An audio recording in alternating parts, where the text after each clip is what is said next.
લો ગુજરાતના ભવ્ય ઐતિહાસિક સ્થાપત્યોની આ રસપ્રદ ભૌગોલિક અને સાંસ્કૃતિક સફરમાં ડૂબકી લગાવીએ. આપણી સફર શરૂ થાય છે ગિરનારની તળેટીથી. આ જગ્યા ખરેખર ખાસ છે, કારણ કે અહીં પૌરાણિક કથાઓ અને વાસ્તવિક ઇતિહાસ એકદમ સામસામે આવી જાય છે. જરા કલ્પના કરો, એક જ પથ્થર પર ત્રણ મહાન રાજાઓએ પોતાના શિલાલેખો કોતરાવ્યા છે. અશોકનો શિલાલેખ પાલી ભાષામાં છે, જે અહિંસા અને પ્રાણી કલ્યાણની વાત કરે છે. સ્કંદગુપ્તનો શિલાલેખ પદ્યમાં છે. પણ સૌથી કમાલની વાત એ છે કે રુદ્રદામાનો શિલાલેખ ભારતનો સૌથી પહેલો શિલાલેખ છે, જે શુદ્ધ સંસ્કૃતમાં છે. અને તેમાં શિક્ષણના 4 તબક્કા પારણ, ધારણ, વિજ્ઞાન અને પ્રયોગનું વર્ણન છે. આ સાંભળીને જ અંદાજો આવે છે કે તે સમયે આપણી શિક્ષણ પદ્ધતિ કેટલી એડવાન્સ્ડ હશે, ખરું ને? હવે આ શિલાલેખોથી થોડા જ આગળ પવિત્ર દામોદર કુંડ આવેલો છે. પૌરાણિક માન્યતા એવી છે કે અહીં અસ્થિઓ પધરાવવાથી તે આપમેળે જ ઓગળી જાય છે. અને હા, સાંસ્કૃતિક રીતે આ એ જ જગ્યા છે જ્યાં મહાન ભક્ત કવિ નરસિંહ મહેતા વહેલી સવારે સ્નાન કરવા આવતા. ઇમેજિન કરો, તેમણે તેમના પ્રખ્યાત પ્રભાતિયાની રચના આ જ જગ્યાએ કરી હતી. ઇતિહાસ અને ભક્તિનો કેવો અદ્ભુત સમન્વય! આ જ ગિરનારની તળેટીમાં પ્રાચીન ઇજનેરીનો એક બીજો અદ્ભુત નમૂનો છે, સુદર્શન તળાવ. આ સમયક્રમ જુઓ. તે બતાવે છે કે આ તળાવ 4 રાજવંશોની પેઢીઓ સુધી કેવી રીતે સચવાઈ રહ્યું. આને તમે ભારતનો પ્રથમ કન્સેપ્ચ્યુઅલ ડેમ પણ કહી શકો. ચંદ્રગુપ્ત મૌર્યના સમયમાં બન્યું. અશોકના સમયમાં તેમાંથી સિંચાઈ માટે નહેરો કઢાઈ. રુદ્રદામાના સમયમાં તેનું મોટું સમારકામ થયું. અને છેલ્લે સ્કંદગુપ્તના સમયમાં ચક્રપાલિતે તેને ફરીથી નવું જીવન આપ્યું. આ દર્શાવે છે કે જળ વ્યવસ્થાપન એ સમયના શાસકો માટે કેટલી મહત્વની વસ્તુ હતી.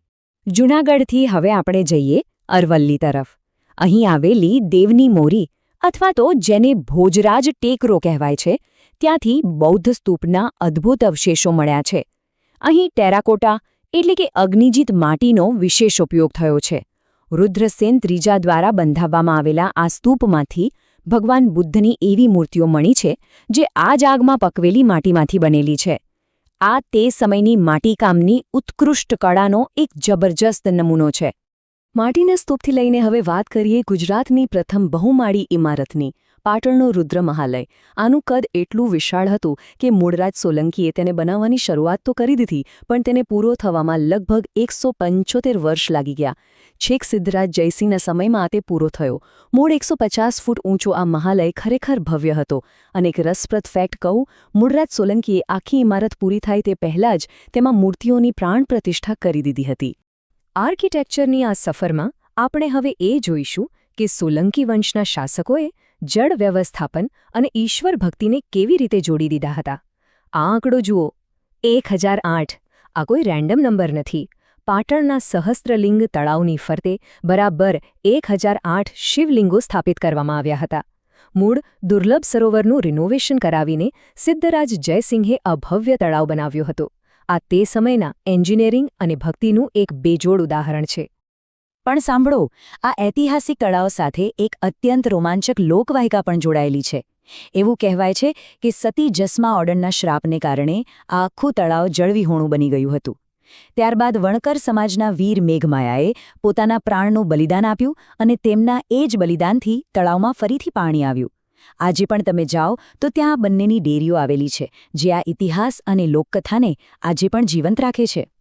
જળ વ્યવસ્થાપનથી થોડા આગળ વધીએ. ભીમદેવ પહેલા દ્વારા બંધાવવામાં આવેલા મોઢેરાના સૂર્ય મંદિરની કોતરણીઓ જુઓ.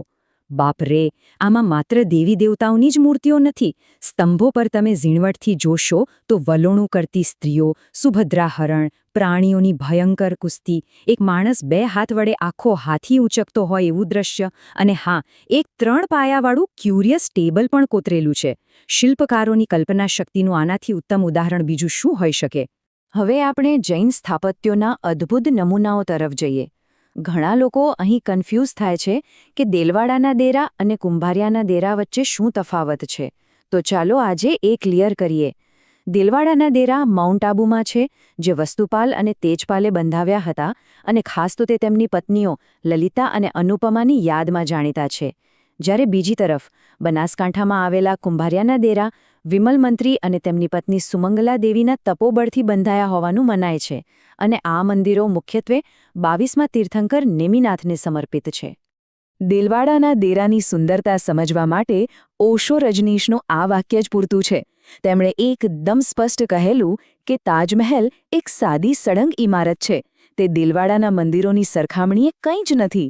વિચાર કરો, આ મંદિરોની ઝીણવટભરી આરસપહાણની કોતરણી જોયા પછી કોઈને પણ સમજાઈ જ જશે કે ઓશોનું આ વાક્ય 100% સાચું છે. અને કુંભારિયાના દેરા માટે આ આંકડો જુઓ, 105થી સીધા 5. દંતકથા એવી છે કે કુંભારિયામાં મૂળ 105 દેરા હતા, પરંતુ અંબાજી માતાના એક શ્રાપને કારણે 100 દેરા બળીને સીધા ભસ્મ થઈ ગયા અને આજે ત્યાં માત્ર 5 દેરા જ બચ્યા છે. છતાં આ બચેલા 5 દેરા પણ આજે સ્થાપત્ય કળાનો એક અદ્ભુત નમૂનો છે. આ સફરના અંતિમ પડાવમાં આપણે ઇતિહાસના પાનાઓમાંથી થોડા આધુનિક સમય તરફ આવીએ. મોરબીનું આ મણિમંદિર સ્થાપત્યનો અદ્ભુત નમૂનો છે અને સાથે જ એક પ્રેમનું અદ્ભુત પ્રતીક પણ છે. જેમ શાહજહાંએ મુમતાઝ માટે તાજમહેલ બનાવ્યો, બિલકુલ તેમજ મોરબીના વાઘજી ઠાકોર બીજાએ 1935માં પોતાની પત્ની મણિબાઈની યાદમાં આ ભવ્ય મહેલ બનાવડાવ્યો હતો. આ 130 ઓરડાઓવાળા મહેલને બનાવવામાં તે સમયે 30 લાખ રૂપિયાનો જંગી ખર્ચ થયો હતો અને એટલે જ આને ગુજરાતનો તાજમહેલ અને વાઘજી ઠાકોરને સૌરાષ્ટ્રના શાહજહાંનું બિરુદ આપવામાં આવ્યું છે. 15મી સદીના એ વિશાળ બાંધકામોની વાત કરીએ તો 1451માં કુતુબુદ્દીન અહમદ શાહ દ્વારા બંધાયેલું કાંકરિયા તળાવ, જેને પહેલાં હોજે કુતુબ કહેવાતું, તે ખરેખર અદ્ભુત છે. જરા વિચારો, 76 એકરમાં ફેલાયેલું આ માળખું પૂરા 34 ખૂણા ધરાવે છે અને સૌથી રસપ્રદ વાત શું છે ખબર છે?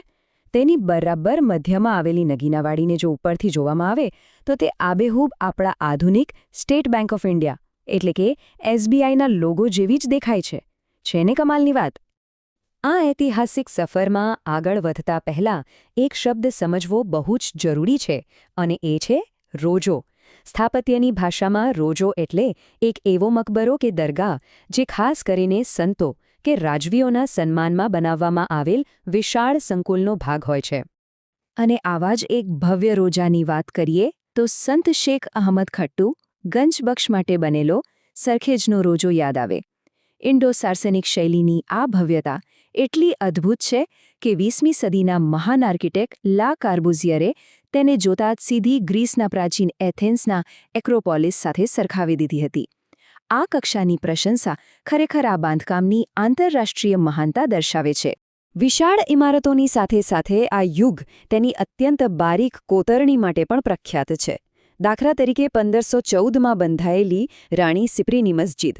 ભલે તે કદમાં નાની હોય પણ તેના પથ્થરોમાં કંડારાયેલી ઝીણવટભરી વિગતો એવી મંત્રમુગ્ધ કરી દે છે કે પ્રખ્યાત વિદ્વાન અબુલ ફઝલે તેને મસ્જિદ-એ-નગીના એટલે કે અમદાવાદનું રત્ન કહીને નવાજી હતી. પ્રાચીન કળાનો આવો જ એક બીજો જીવંત નમૂનો એટલે 1572માં બનેલી સિદ્દી સૈયદની જાળી. આપણે સૌ જાણીએ છીએ કે આ જાળીએ IIM અમદાવાદના લોગોને પ્રેરણા આપી છે. પણ તેની સાથે એક જબરદસ્ત ઐતિહાસિક કિસ્સો જોડાયેલો છે. અંગ્રેજ અધિકારી લોર્ડ કર્ઝન આ જાળીને પોતાની સાથે લંડન લઈ જવા માંગતા હતા, પણ એ કાઢવાની પ્રક્રિયામાં એક જાળી તૂટી ગઈ. છેવટે તેમણે ચાંદીની પ્રતિકૃતિ બનાવીને સંતોષ માનવો પડ્યો. આજે ત્યાં મૂળ સ્વરૂપમાં માત્ર 3 જ જાળીઓ બચી છે. ઇતિહાસના પાનાઓમાં 17મી સદીના શાહજહાંના મોતીશાહી મહેલની વાત પણ બહુ રસપ્રદ છે. શરૂઆતમાં આ મહેલને અપશુકન્યાળ માનવામાં આવતો હતો. કારણ કે શાહજહાં જ્યારે પણ અંદર પ્રવેશતા ત્યારે તેમનું માથું વારંવાર દરવાજા સાથે ભટકાતું હતું. જો કે સમય જતાં આ જ મહેલમાં કવિવર રવીન્દ્રનાથ ટાગોરે એમની પ્રખ્યાત વાર્તા હંગ્રી સ્ટોન્સ લખી અને પાછળથી તે સરદાર વલ્લભભાઈ પટેલનું નિવાસસ્થાન પણ બન્યું. કેવો અદ્ભુત સંયોગ! હવે સ્થાપત્ય એ માત્ર પથ્થરોની ગોઠવણી નથી. તેમાં ક્યારેક મોટા વૈજ્ઞાનિક રહસ્યો પણ છુપાયેલા હોય છે. પણ એ સમજતા પહેલાં મિનારો કોને કહેવાય તે જાણી લઈએ. મિનારો એટલે મસ્જિદનો એક એવો ઊંચો અને પાતળો સ્તંભ જેમાં એક બાલ્કની હોય છે અને જ્યાંથી નમાઝ માટે અઝાન આપવામાં આવે છે. અને મિનારાની વાત નીકળી જ છે તો સિદ્દી બશીર મસ્જિદના પ્રખ્યાત ઝુલતા મિનારાને કેમ ભૂલી શકાય? આ મિનારાઓનું રહસ્ય એવું છે કે એક મિનારાને હલાવો તો બંને વચ્ચે કોઈ દેખીતું જોડાણ ન હોવા છતાં બીજો મિનારો આપમેળે ધ્રુજવા લાગે છે. આ વૈજ્ઞાનિક કોયડો ઉકેલવા અને કંપન ચકાસવા માટે એટલા બધા લોકો આવતા કે માળખાને નુકસાન થવા લાગ્યું. આથી છેવટે વર્ષ 1981માં તેના પર ચડવા પર કાયમી પ્રતિબંધ મૂકી દેવામાં આવ્યો. આટલા ભવ્ય ઐતિહાસિક સ્મારકો અને તેમના અનોખા રહસ્યો જોયા પછી સ્વાભાવિક રીતે જ એક મોટો પ્રશ્ન થાય. પથ્થરોની આ જબરદસ્ત પરંપરાને અને ગુજરાતના સ્થાપત્યના ભવિષ્યને આધુનિક સમયમાં કોણે આગળ વધાર્યું હશે? આધુનિક યુગમાં લેન્ડસ્કેપ સંપૂર્ણપણે બદલાઈ ગયો. એક તરફ આપણે ઐતિહાસિક ઇન્ડો-સાર્સેનિક સ્મારકો જોયા, જે જટિલ કોતરણી, ભવ્ય ગુમ્મટ અને હિન્દુ-ઇસ્લામિક શૈલીના મિશ્રણ સાથે કુદરતી રીતે વિકસ્યા હતા. તેની તુલનામાં આધુનિક આયોજિત શહેરો બિલકુલ અલગ છે. તેમાં ગ્રીડ આધારિત સેક્ટર સિસ્ટમ છે, વહીવટી અને રહેણાંક વિસ્તારો અલગ છે, અને સૌથી વધુ ભાર કાર્યક્ષમતા અને સરળતા પર મૂકવામાં આવ્યો છે. આધુનિક સ્થાપત્યને આ નવી ઊંચાઈઓ પર લઈ જવામાં કેટલાક દિગ્ગજોનો બહુ મોટો ફાળો છે, જેમ કે બાલકૃષ્ણ દોશી, જેઓ આંતરરાષ્ટ્રીય સ્તરે પ્રતિષ્ઠિત પ્રિત્ઝકર પ્રાઇઝ જીતનાર એકમાત્ર ભારતીય આર્કિટેક્ટ છે, અને લા કાર્બુઝિયરને તો આપણે આગળ પણ યાદ કર્યા. તેમણે ચંડીગઢ અને ગાંધીનગરનું પ્લાનિંગ એવી રીતે કર્યું કે જાણે આખું શહેર માથું, ધડ અને પગમાં વહેંચાયેલું હોય. આ ઉપરાંત પીલું મોદી અને ગાંધી સ્મારક સંગ્રહાલયની ડિઝાઇન તૈયાર કરનાર ચાર્લ્સ કોરિયા જેવા માસ્ટરમાઇન્ડ્સનું યોગદાન પણ આધુનિક વારસા માટે અત્યંત મહત્વનું છે. હવે સ્થાપત્યની આ સફરને શિલ્પકારો તરફ વાળીએ તો પ્રભાશંકર સોમપુરાનું નામ સૌથી મોખરે આવે. તેમણે માત્ર દીપાર્ણવ નામનો અદ્ભુત સ્થાપત્ય ગ્રંથ જ નથી લખ્યો, પણ ભારતની આઝાદી પછી આપણા ઐતિહાસિક સોમનાથ મંદિરના ભવ્ય નવનિર્માણનું સંપૂર્ણ માર્ગદર્શન અને ડિઝાઇનિંગ પણ કર્યું હતું. પ્રાચીન શિલ્પશાસ્ત્ર અને આધુનિક પુનઃનિર્માણનો અનધિ સારો સેતુ બીજો કોઈ હોઈ જ ન શકે. અને બારીક કારીગરીનો આ પ્રાચીન વારસો આજે પણ એટલો જ જીવંત છે. કાંતિભાઈ પટેલ જેવા આધુનિક માસ્ટર્સને જુઓ, જેમણે વલ્લભ વિદ્યાનગરમાં સરદાર પટેલની 4 મીટર ઊંચી પ્રતિમા અને છેક ન્યૂયોર્કમાં ગાંધીજીની પ્રતિમા સ્થાપિત કરી છે.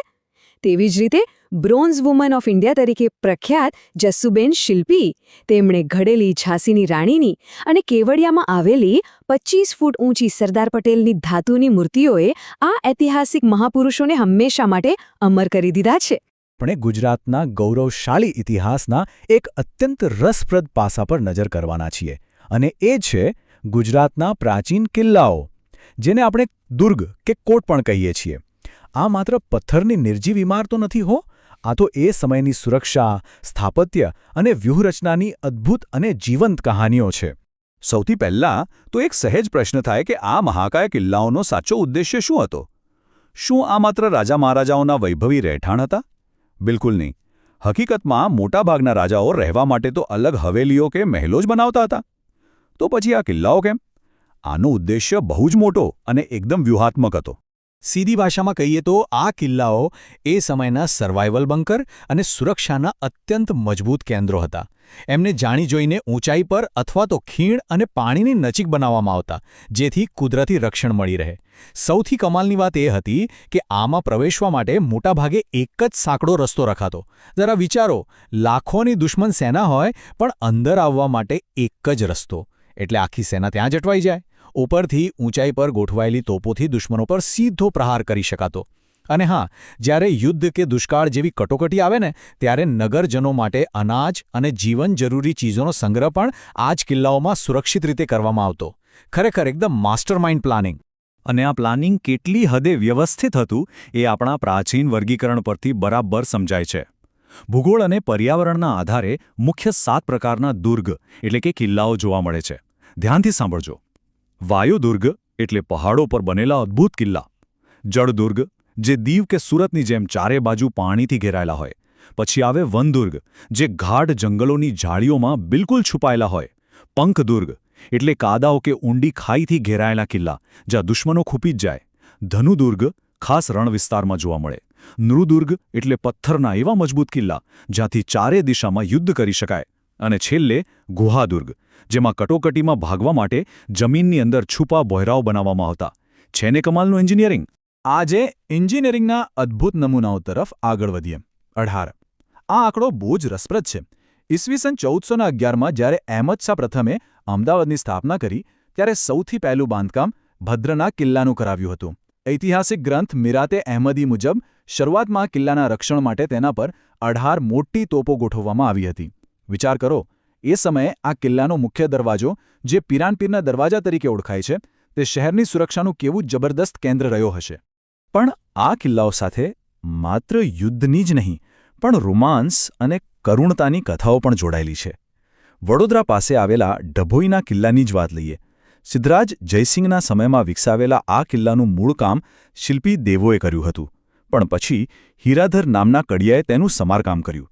એવી લોકવાયકા છે કે હીરાધરે આ કિલ્લો બનાવતી વખતે રાતોરાત પથ્થરો ચોરીને પોતાની પ્રેમિકા તેનની યાદમાં ડભોઈમાં તેન તળાવનું નિર્માણ કરાવ્યું હતું.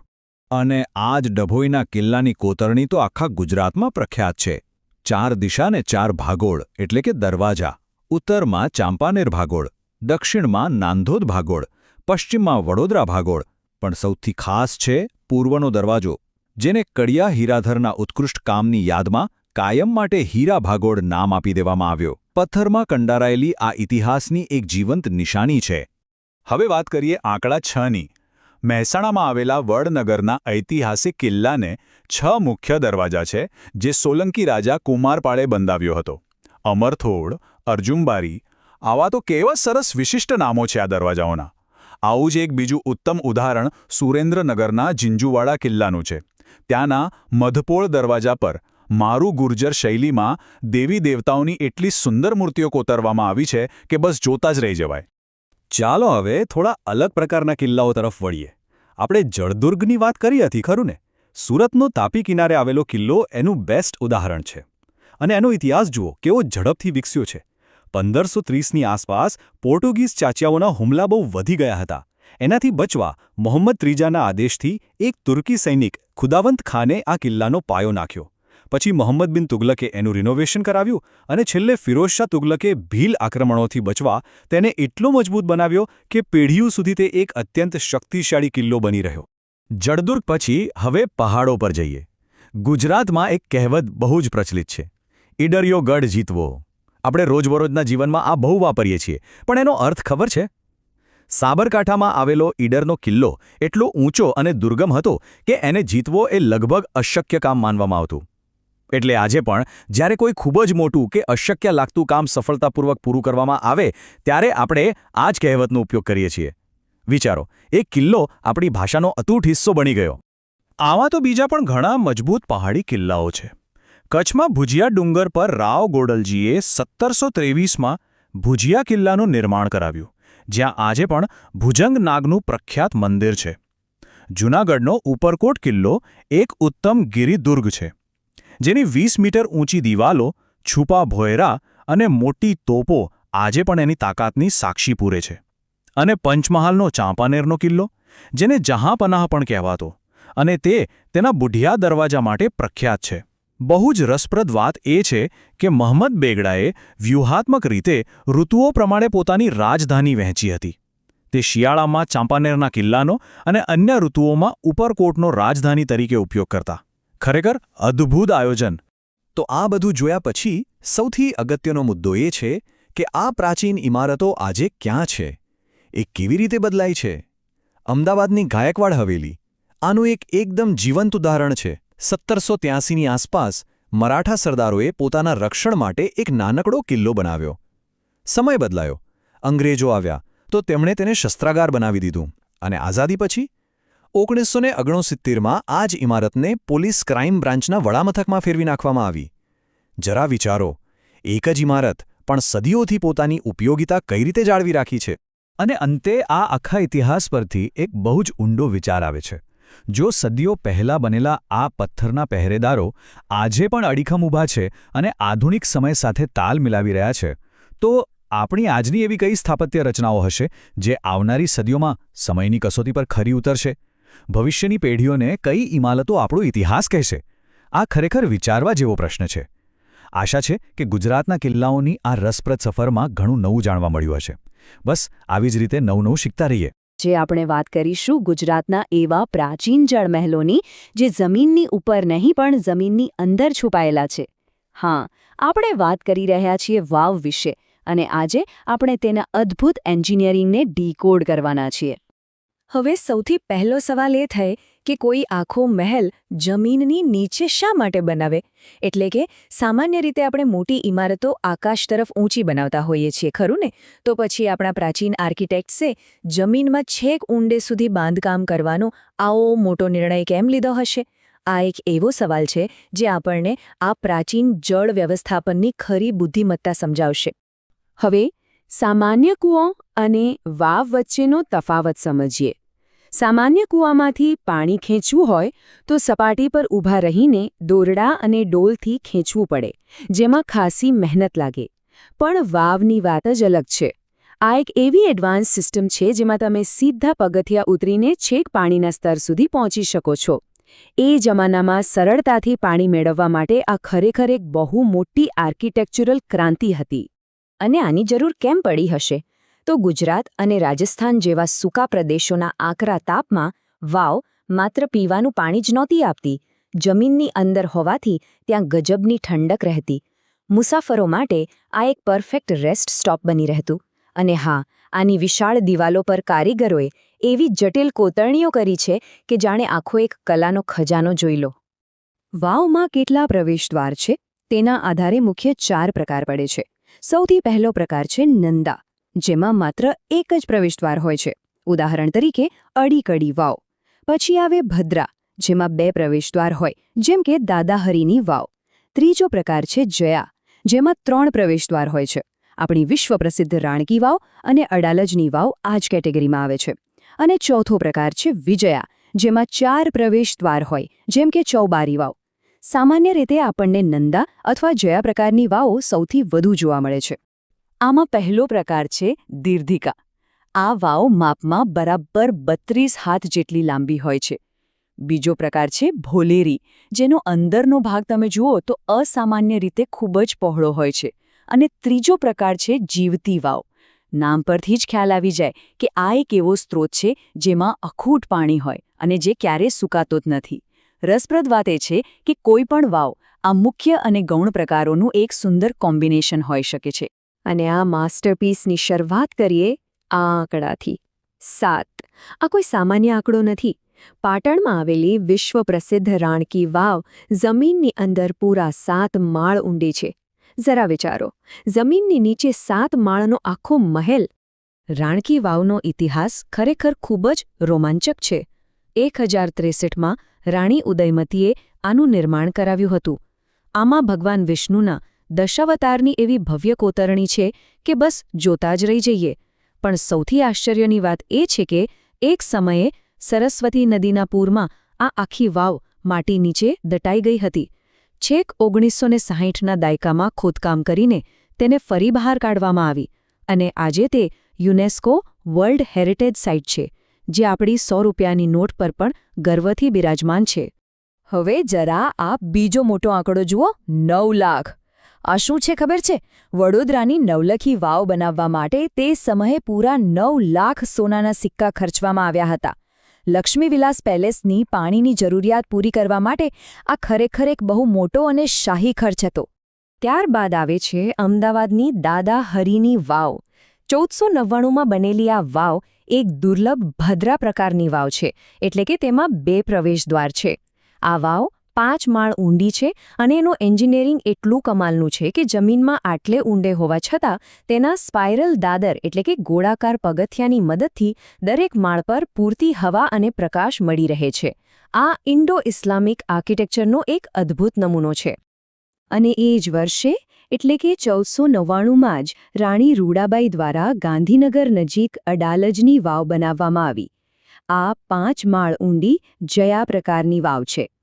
આની વિશેષતા છે આની અદ્ભુત ભૂમિતિ અને તેની દિવાલો પર નવગ્રહ તથા દેવી દેવતાઓની એવી બારીક કોતરણી જે આજે પણ દુનિયાભરના આર્કિટેક્ટ્સને આશ્ચર્યમાં મૂકી દે છે.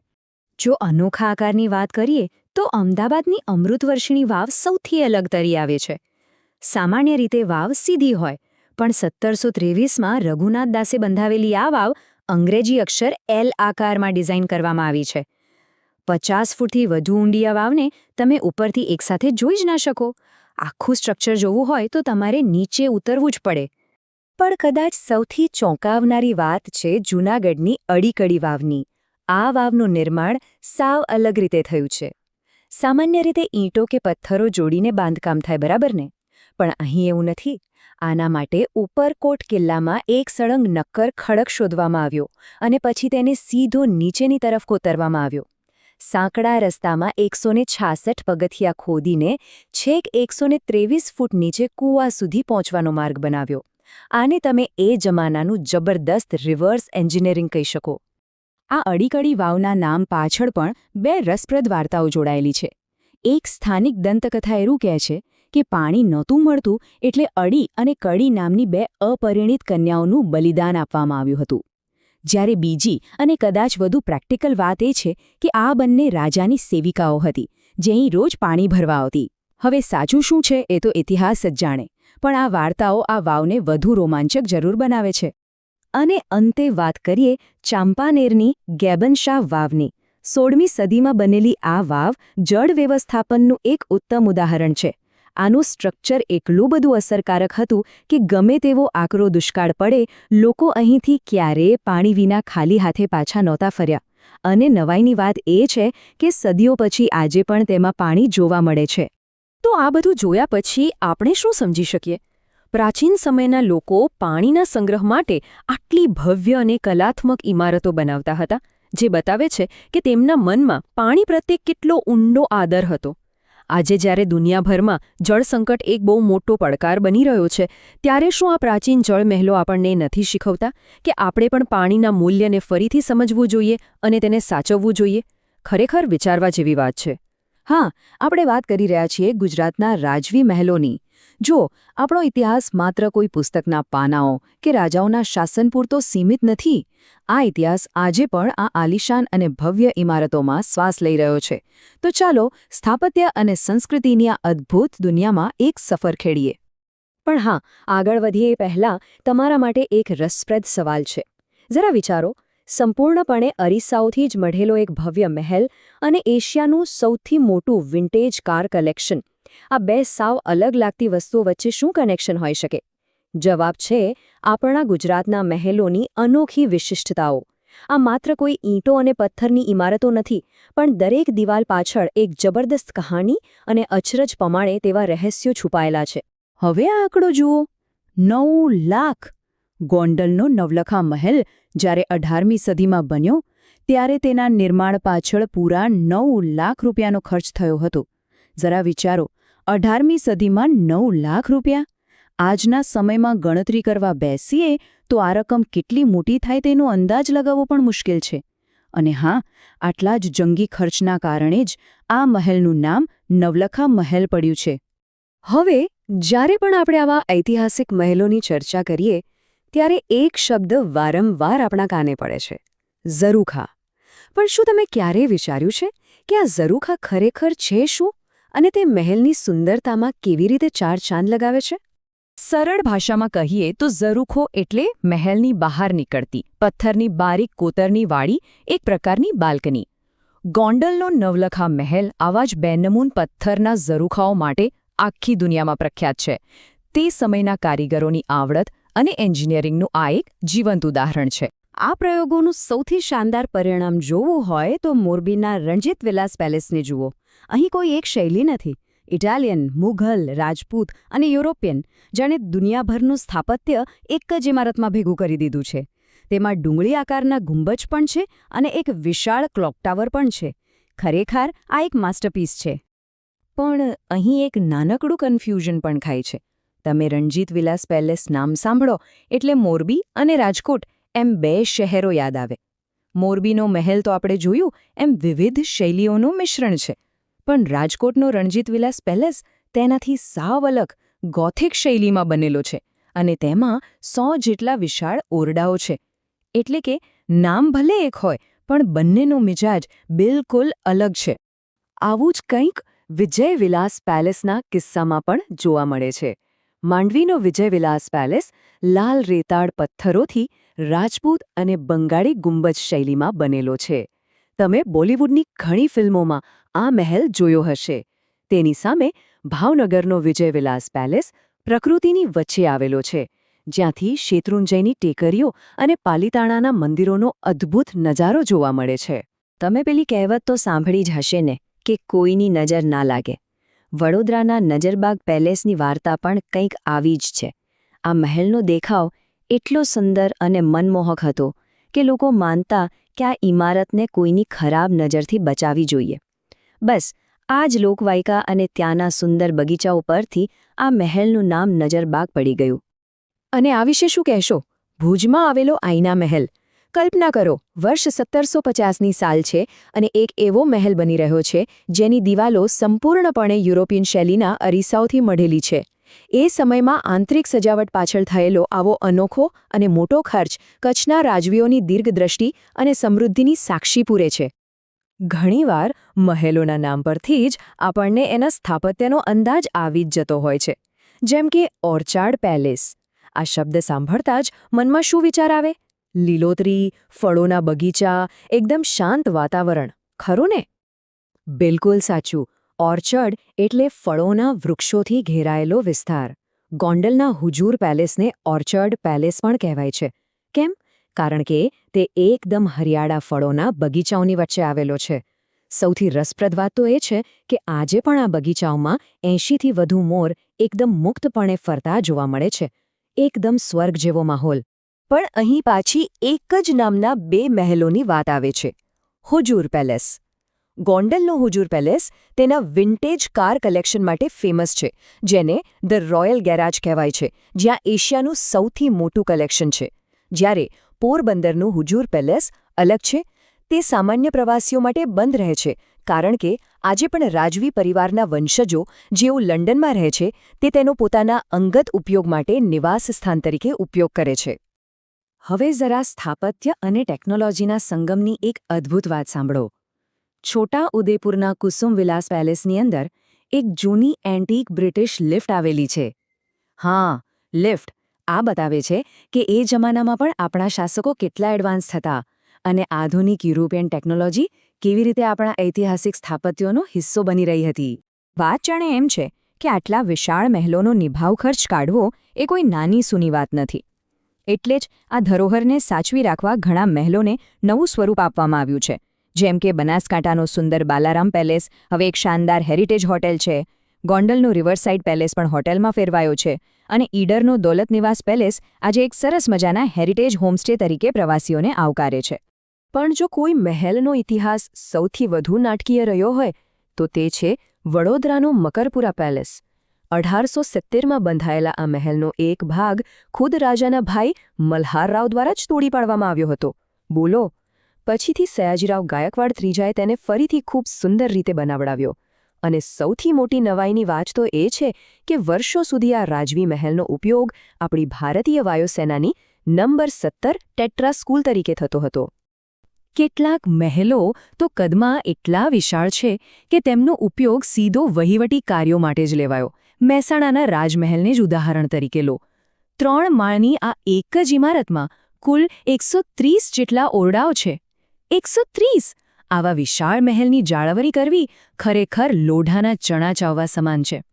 અને એટલે જ 130 રૂમ ધરાવતો આ મહેસાણાનો રાજમહેલ વર્ષો સુધી સરકારી કચેરી અને છેક 2017 સુધી જિલ્લા અદાલત તરીકે કાર્યરત રહ્યો હતો. રાજવી દરબારથી લઈને જિલ્લા કોર્ટ સુધીની સફર. જો કે હાલમાં આ મહેલના કબજા માટે ગાયકવાડ પરિવાર દ્વારા કાનૂની લડત ચાલી રહી છે, જેથી ભવિષ્યમાં તેને એક ભવ્ય પર્યટન સ્થળ તરીકે વિકસાવી શકાય. તો અંતે એક મોટો સવાલ ઊભો થાય છે. જ્યારે રાજાઓના આ ખાનગી આશ્રય સ્થાનો આજે હોટેલ, વાયુસેનાના કેમ્પ કે અદાલતોમાં ફેરવાઈ રહ્યા છે, ત્યારે આપણા આ ભવ્ય સ્થાપત્ય વારસાનો આગળનો અધ્યાય શું હશે? આપણે એક સમાજ તરીકે આ ઐતિહાસિક ધરોહરને કેવી રીતે જાળવી શકીશું? આ સવાલ સાથે જ આપણી આજની આ ઐતિહાસિક સફરને અહીં વિરામ આપીએ છીએ. આશા છે કે તમને આ વિશ્લેષણ ગમ્યું હશે. ફરી મળીશું એક નવા અને રોમાંચક વિષય સાથે. ત્યાં સુધી રજા આપો.